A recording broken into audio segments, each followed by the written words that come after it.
make your mark. Punya gagasan yang bisa mengubah dunia, atau bisa nggak kita mengubah dunia? Itu pertanyaan banyak orang.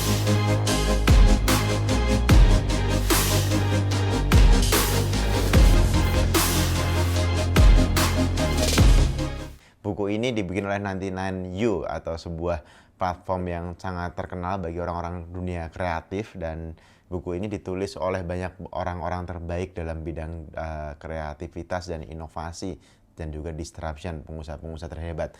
Kayak gimana sih bikin bisnis yang bisa benar-benar mendisrupsi dunia, bisa berpengaruh bagi umat manusia dan seterusnya. Banyak hal yang sebenarnya kayak sederhana banget, tapi ketika ditarik ke sini ternyata oh iya juga gitu. Ada beberapa poin yang saya tangkap di sini. Pertama, kita harus bertindak dan mendengar seperti manusia. Kita kebanyakan pakai planning yang wow, yang gila-gilaan, yang luar biasa, tapi kita nggak pernah kayak sebenarnya apa sih yang manusia pengen, sebenarnya ada masalah apa sih yang bisa diselesaikan, atau ada solusi nggak untuk masalah ini gitu. Jadi kayak kita harus dengerin sama orang-orang yang benar-benar melakukan itu. Jadi kalau kita pengen punya solusi untuk AC rumah, ya mungkin kita harus ngobrol sama orang-orang di rumah, di banyak rumah, tentang apa sih yang mereka pengenin tentang AC-nya, atau apa masalah mereka dengan AC-nya gitu. Semakin kita bertindak seperti manusia yang benar-benar mendengarkan dengan sesama gitu, berusaha memahami, berusaha mengerti perasaan, pemikiran, anxiety and desire mereka, itu kita jadi kayak bisa membuat sebuah produk yang jauh lebih relevan di mata customer. Karena kayak mungkin kita pernah dengar kan, eat your own dog food gitu. Jadi kalau kita bikin makanan anjing tuh kayak dimakan lah, coba enak enggak gitu istilahnya kayak gitu. Jangan sampai kita kayak jual sesuatu yang kita juga nggak pede, jual sesuatu kita yang nggak ngerasa ada gunanya gitu ya. Yang penting laku, itu cuma bisa hit and run, nggak akan bisa jangka panjang. Nah di sini kita perlu mengajukan pertanyaan yang tepat gitu. Artinya kayak ketika mungkin apa masalah dari AC-mu gitu ya, dia akan jawab kayak AC-nya A, B, C, D. Tapi kalau kita nanya apa yang kamu harapkan dari AC-mu, kalau kamu bisa punya imajinasi bebas, AC-nya pengen AC yang seperti apa dan seterusnya, kita akan dapat jawaban-jawaban yang luar biasa. Itu juga berlaku ke tim kita, bukan kenapa kamu telat, atau kenapa kamu bolos, atau kenapa kamu nggak perform, tapi kayak gimana biar kamu datang tepat waktu, gimana biar kamu bisa perform, gimana biar kamu bisa jadi seperti A gitu dan seterusnya. Tapi kayak fokusnya apa yang kita mau. Jadi bukan, tidak ada jawaban yang salah, yang ada hanya pertanyaan yang salah. Nah di sini yang pertama saya tangkap adalah kita harus berusaha untuk menyelesaikan masalah yang nyata.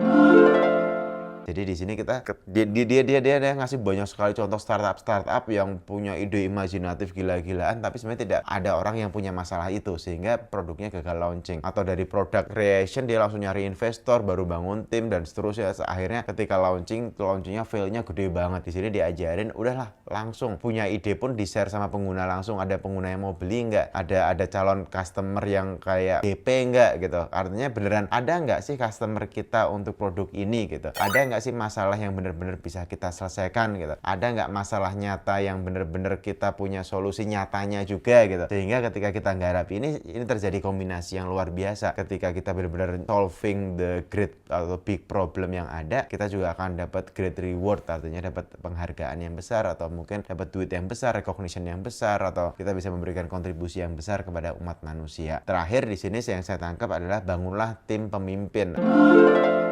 Jangan sampai kita punya manajer yang malas, manajer yang bodoh. Fokusnya adalah kayak bangunlah tim yang benar-benar bisa mimpin gitu, sehingga kita bukan jadi pemimpin tunggal di kantor, di perusahaan, tapi banyak pemimpin-pemimpin lainnya di kantor kita yang bisa membawa perusahaan kita tumbuh dengan lebih cepat. Yaitu apa? Mereka harus bisa memutuskan sesuatu, mereka bertanggung jawab. Kira-kira dua itu yang paling penting. Tapi yang nomor satu aja panjang banget prosesnya. Gimana mereka punya ilmu memutuskan, gimana cara mereka mengambil keputusan, gimana mereka bisa kayak memutuskan berdasarkan data-data, mungkin berdasarkan angka, berdasarkan proyeksi yang benar gitu, sehingga ketika ngambil keputusan pun akan jadi keputusan yang tepat. Jadi kira-kira itu, coba ajukan pertanyaan yang tepat, what if, kemudian selesaikan masalah yang nyata, kemudian bangun tim yang solid, yang kuat, termasuk mereka juga bisa bangun tim di bawahnya lagi, sehingga kita terjadi kombinasi yang luar biasa. Terakhir, garis bawahnya justru ini di halaman-halaman pertama adalah belajarlah dengan sangat gigih. Kalau kita masih nggak butuh belajar, berarti kita belum menyelesaikan masalah yang lebih besar dibanding diri kita. Kalau kita mau mendapatkan reward yang lebih besar dari diri kita harus belajar dengan sangat gigih, karena kita mau menyelesaikan masalah yang kita belum tahu solusinya atau caranya. Artinya apa? Kalau kita mungkin biasa nyelesain masalah 1 miliar, 2 miliar, Kalau kita mau menyelesaikan 10 masalah yang 10-20 miliar, kita harus belajar dengan sangat intens sehingga masalah 10-20 miliar bisa selesai, rewardnya pun jauh lebih besar dibanding cuma menyelesaikan masalah 1 atau 2 miliar rupiah. Contohnya seperti itu.